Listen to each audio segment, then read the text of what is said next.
দাদাদের গর্বের 4.5+ জেনারেশনের রাফালের যুদ্ধবিমান শুটডাউন হয়েছে, আর এতে পাকিস্তানিরা ব্যবহার করেছে Chinese PL-15 long range air two air missile. আপনারা যারা ভাবেন চাইনিজ মালগুলো সব জাঙ্ক, তারা এটা থেকে শিক্ষা নিতে পারেন। যেহেতু এই মিসাইলের রেঞ্জ রাফালের মিটিওর মিসাইল থেকেও বেশি, ধারণা করা হচ্ছে বিয়ন্ড ভিজুয়াল ডিটেন্সেই PL-15 তার কাজ সেরেছে। তাই আপনি এটাকে সামরিক সরঞ্জাম যুদ্ধও বলতে পারেন। এতে ফ্রান্স চায়নার কাছে পরাজিত হয়েছে, রাফালের দামের বড় পতন ঘটেছে। চীন স্লিপিং ড্রাগন, তারা সারা বিশ্ব থেকেই ইন্টেলিজেন্স সংগ্রহ করে। ইরান কোন ড্রোন ফেলল সেটার তথ্য পায় চীন। ইউক্রেন যুদ্ধে ব্যবহার করা পশ্চিমা অস্ত্রের অনেক প্রযুক্তির তথ্য রাশিয়া চীনকে যে দেয়নি সেটি কারো বিশ্বাস হবে না। চীন এসব তথ্য নিজেদের ডিফেন্সে ইন্টিগ্রেশন করে গেছে গোপনে। জাঙ্ক মাল ভাবার সুযোগই নেই। চীন যেহেতু ঘুমিয়ে আছে এবং সরাসরি যুদ্ধে জড়ায় না, এজন্য এই মুহূর্তে স্লিপিং ড্রাগন কথাটা মানায় চীনের সাথে। দ্বিতীয় বিশ্বযুদ্ধের সুবিধাভোগী ছিল আমেরিকা। হাত নোংরা খুব বেশি না করেই বিশ্বচালকের আসনে বসে গেছে।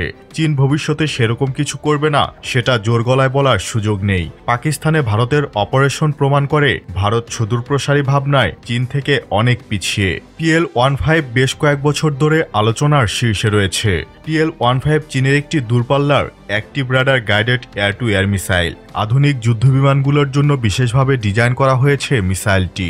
মনে প্রশ্ন জাগতে পারে, অ্যাক্টিভ রাডার গাইডেন্স বিষয়টা আবার কি? সোজা কথায়, যেসব মিসাইল নিজে নিজেই প্রতিপক্ষর উড়োযান খুঁজে নিতে পারে এবং যুদ্ধবিমানের রাডারের উপর নির্ভর না হয়েই নিজস্ব রাডার ও ইলেকট্রনিক ব্যবস্থার সাহায্যে লক্ষ্যবস্তুকে ঘায়েল করতে পারে, সেই গাইডেন্স ব্যবস্থাকে অ্যাক্টিভ রাডার গাইডেন্স বলে। বিভিন্ন সূত্রভেদে আনুমানিক 200 থেকে 300 কিলোমিটার দূরের লক্ষ্যবস্তু ধ্বংস করতে পারে PL-15।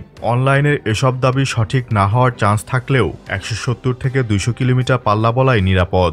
AWACS, ট্যাঙ্কার, ট্রান্সপোর্ট এয়ারক্রাফটের মতো মোটাসোটা সাইজের বিমানের বিরুদ্ধে PL-15 এর সর্বোচ্চ পাল্লা ব্যবহার করা উপযুক্ত বলে মত দিয়েছেন বিভিন্ন বিশ্লেষক। প্রায় 190 কেজির ক্ষেপণাস্ত্রটি ম্যাক 4+ গতিতে ছুটতে সক্ষম। PL-15 এ ব্যবহার করা হয়েছে dual pulse rocket motor engine. এটি মিসাইলকে শেষ মুহূর্তে বাড়তি গতি ও শক্তি প্রদান করে। শত্রু বিমান ম্যানুভার করে এগিয়ে যেতে বা পালানোর চেষ্টা করলেও ধ্বংসের সম্ভাবনা বাড়ায়। PL-15 এর প্রতিদ্বন্দ্বী হিসাবে রাশিয়ান R-77, আমেরিকান AIM-120D, ইউরোপীয় মেটিওর মিসাইলের নাম উল্লেখযোগ্য।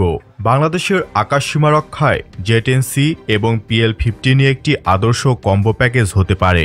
ইউরোপ আমেরিকান প্ল্যাটফর্ম বাস্তবিকভাবে অধিক পরিমাণে ক্রয়ের সামর্থ্য নেই আমাদের বিমানবাহিনীর মেরুদণ্ড হিসাবে জেট-NC নিঃসন্দেহে দারুণ হবে।